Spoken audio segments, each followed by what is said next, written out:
Saya Oki Madasari. Saya bagian dari generasi Indonesia yang tidak pernah bertemu Pram, beda dengan Pak Max, Mbak Faiza, dan Pak Tian. Saya tidak pernah bertemu Pram, dan saya juga bagian dari generasi Indonesia yang tidak pernah membaca Pram saat masih sekolah. Jadi betul sekali tadi yang diucapkan bahwa Pram tidak dibaca dan tidak menjadi bagian dari kurikulum di Indonesia, itu sangat betul. Tapi kabar baiknya adalah tahun lalu, tahun 2024, saya adalah bagian dari komite kurator sastra masuk kurikulum, dan akhirnya ada sedikit upaya dari pemerintah tahun 2024 lepas untuk memasukkan karya-karya Pram sebagai bagian dari buku sastra yang perlu dibaca di sekolah. Nah, problemnya sekarang kita sedang pergantian rezim, jadi kita berharap agar program itu bisa terus berjalan. Hari ini saya mau sedikit memberi pendapat saya tentang Pram dari sisi saya sebagai seorang pembaca, pengagum, peneliti, orang yang betul-betul mempelajari dan membaca dan terinspirasi oleh karya-karya Pram. Saya akan melihat Pram dari 3 sisi. Yang pertama adalah Pram sebagai seorang sastrawan, Pram sebagai seorang intelektual dan pemikir sosial, dan yang ketiga adalah Pram sebagai warga negara dan Pram sebagai warga dunia. Yang pertama, Pram sebagai sastrawan. Pram sebagai sastrawan, kalau dilihat dari saya yang seorang penulis, jelas Pram telah menempatkan standar yang tinggi bagi seorang penulis. Pram telah memberi contoh bagaimana sebuah karya sastra itu seharusnya merefleksikan persoalan dalam masyarakat. Pram memberi contoh nyata, konkret, bagaimana karya sastra bukan pengantar tidur, tapi mengusik orang agar tidak bisa tidur, dan dengan kesadaran barunya menggerakkan perubahan. Itu betul-betul mengilhami, menginspirasi, standar tinggi yang kemudian layak untuk terus dicontoh, ditiru oleh penulis dimanapun berada. Sebagai sastrawan, karya-karya Pram bagi saya itu bicara tentang satu hal pokok, yaitu perjuangan melawan kasta. Jadi perjuangan melawan ketidaksetaraan. Karya-karya Pram itu bicara tentang kesetaraan dan perlawanan pada segala bentuk kasta. Nah, segala bentuk kasta itu kita bisa kemudian elaborasi. Yang pertama, kasta antara laki-laki dan perempuan. Pram dengan segala kita masih bisa lihat mungkin masih ada bias sebagai seorang penulis laki-laki yang menulis tentang isu perempuan, jelas masih ada bias. Tapi kita bisa melihat spiritnya, bagaimana dia melihat laki-laki dan perempuan itu harus setara. Itu semuanya ada dalam semua karya-karyanya. Tadi sudah disebut Gadis Pantai, dan nanti kita bisa lihat bagaimana karya di tetralogi Pulau Buru, semuanya itu bicara tentang kesetaraan laki-laki dan perempuan. Lalu yang kedua adalah kesetaraan antara kelas non-borjuasi dengan kelas borjuis. Feodalisme yang dilawan Pram. Bicara tentang perlawanan Pram melawan feodalisme, itu kan melawan kasta juga, melawan kelas sosial. Dan itu terlihat dalam berbagai karya-karyanya. Pram melawan kelas sosial yang disebabkan oleh darah biru, darah royal family, darah kerajaan. Anti-feodalisme itu ada dalam karya-karya Pram. Berikutnya kita bisa lihat Pram memberontak melawan terhadap kasta, perbedaan yang disebabkan negara penjajah dan negara terjajah. Jadi ketidaksetaraan dalam posisi terjajah dan penjajah itu dilawan oleh Pram. Lalu kemudian kita juga bisa lihat perbedaan kelas sosial karena kepemilikan modal, kepemilikan sumber daya, itu ada dalam warna semua karya-karya Pram. Jadi semua karya Pram memperjuangkan kesetaraan, itu sebagai sastrawan. Lalu yang kedua, ketika bicara tentang Pram sebagai seorang intelektual dan juga sebagai seorang pemikir sosial.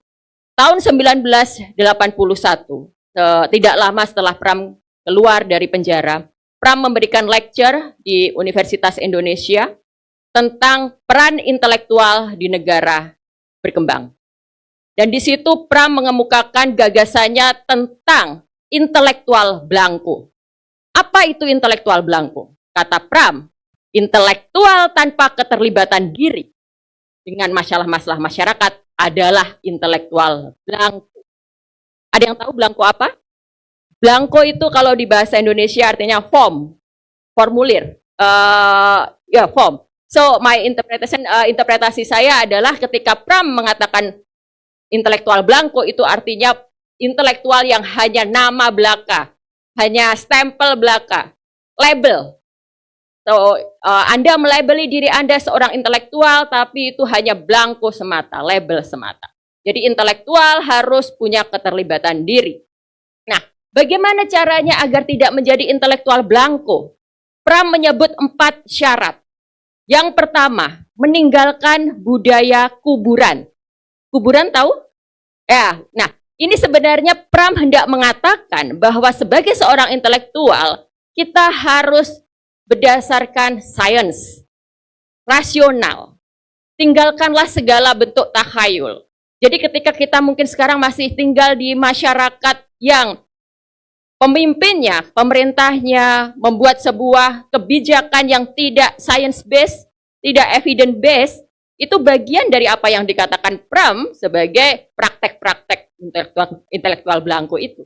Dan bagi para intelektual sendiri, akademisi, scholar, lecturer, mereka juga harus betul-betul teguh berpijak pada sains rasional dan tidak sekedar mengikuti takhayul segala sesuatu yang irasional itu. Itu yang pertama. Lalu yang kedua, tadi sudah beberapa kali disebut, Pram mengatakan explicitly bahwa untuk tidak menjadi intelektual belangko, kita harus kritis dan berani. Nah, itu sudah jelas tentu saja. Lalu yang ketiga, syarat Pram untuk tidak menjadi intelektual belangko adalah jangan ahistoris. Jadi Pram betul-betul menempatkan bahwa dalam melihat segala sesuatu, kita harus berpijak pada sejarah, kita harus memahami akar persoalan, dan syarat untuk menjadi seorang intelektual yang tidak label semata, kita harus memahami sejarah itu. Yang keempat, syarat untuk tidak menjadi intelektual belangko menurut Pram adalah mempelajari ilmu barat, budaya barat, tapi tidak untuk menghamba pada barat. Jadi di titik ini, semangat Pram terhadap dekolonisasi pengetahuan, dekolonisasi ilmu itu sudah dimulai sejak jauh-jauh hari. Jadi ketika sekarang kita yang muda-muda ini, kita sedang bergelut dengan segala bentuk decolonizing dan Prof. Alatas, mungkin di sini banyak yang kenal juga ilmu mandiri, sedang mengupayakan ilmu mandiri, itu Pram sudah mengemukakan dalam bahasa dia tidak menggunakan kata dekolonisasi, tapi dia mengungkapkan bahwa kita harus mempelajari ilmu barat, tapi tidak untuk menghamba barat, justru harus menggunakannya untuk masyarakat kita. Dan di titik ini juga kemudian saya saya membandingkan antara pemikiran Pram tentang intellectuality dan intelektual itu dengan pemikiran Syed Hussein Alatas. Kebetulan keduanya punya gagasan tentang intelektual di negara ketiga ini, dan kita kemudian bisa melihat bagaimana dua pemikir dua bangsa ini bisa saling melengkapi dan punya gagasan-gagasan yang bisa kita bandingkan kurang lebihnya. Saya bentangkan itu di National Library Singapura 3 tahun lepas. Lalu Pram sebagai seorang intelektual itu juga bisa kita lihat dari upaya dia untuk menuliskan ulang sejarah Indonesia. Tadi Pak Max sudah menyebut, tapi bukan konteksnya bukan Max yang melakukan. Jadi yang saya pelajari Pram pun sudah mencoba menuliskan sejarah Indonesia, historiografi Indonesia yang tidak hanya menginduk pada Western, tidak hanya menginduk pada narasi yang dibuat oleh para intelektual Barat. Sayangnya ketika tahun 65 terjadi, maka upaya Pram itu belum terwujud dan akhirnya terputus begitu saja. Tapi di salah satu ceceran kerjanya kita bisa melihat, misalnya, panggil aku Kartini saja. Ada yang pernah membaca. Itu salah satu contoh upaya nyata Pram dalam menulis sejarah. Itu adalah contoh kerja nyata Pram sebagai seorang sejarawan, sebagai seorang ilmuwan sosial dan intelektual. Jadi Pram kita bisa melihat bahwa aktivitas dia sebagai intelektual tidak hanya dia kemudian mengkritik para intelektual, tapi dia mencontohkan sendiri bagaimana memproduksi pengetahuan dengan lebih mandiri, dengan lebih terbebas dari belenggu manapun. Lalu yang berikutnya, Pram sebagai warga negara dan Pram sebagai warga dunia. Kita tahu semuanya Pram dipenjara semasa pemerintahan Orde Baru, pasca 65. Tapi mungkin banyak yang belum tahu, Pram pun dipenjara saat pemerintahan Orde Lama.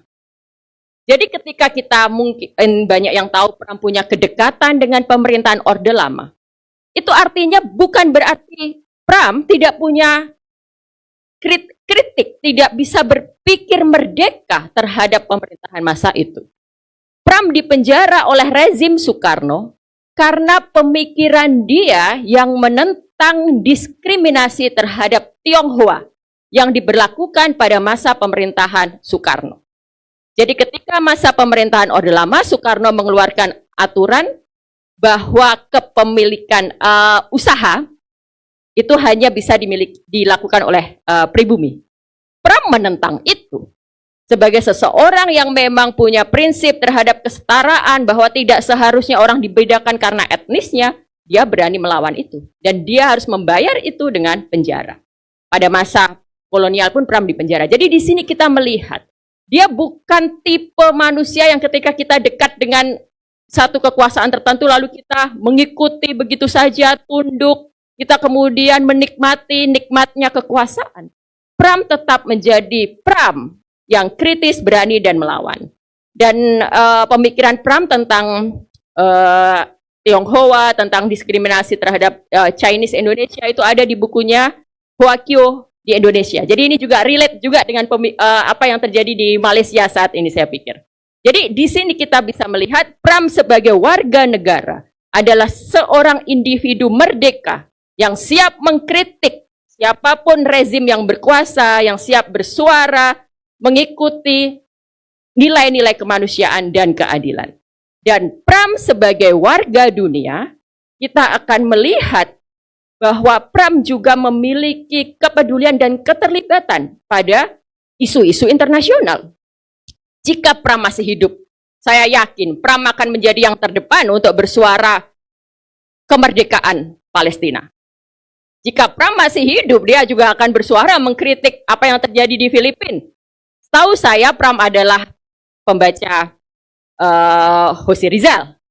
Dan di Malaysia, Pram adalah seorang pembaca Abdullah Abdul Qadir Munsi. Jadi di sini kita juga lihat bahwa Pram memang seorang pemikir yang memiliki kepedulian terhadap isu-isu internasional sebesar dia peduli pada nasib bangsanya sendiri. Dan itu juga terlihat di karya-karyanya. 3 hal itu adalah cara saya membaca Pram yang saya bagikan sore ini. Dan pada akhirnya saya hendak mengatakan bahwa peringatan 100 tahun Pram sama sekali bukan cara kita atau sama sekali tidak ditujukan untuk mengkultuskan Pram. Kita hendak terus menguliti pemikiran Pram, kita hendak melihat Pram sebagai seorang pemikir, penulis, kita ingin mempelajari apa yang ditulis Pram, dan kita menghindari Pram lahir sebagai mitos baru. Jangan sampai Pram menjadi mitos baru.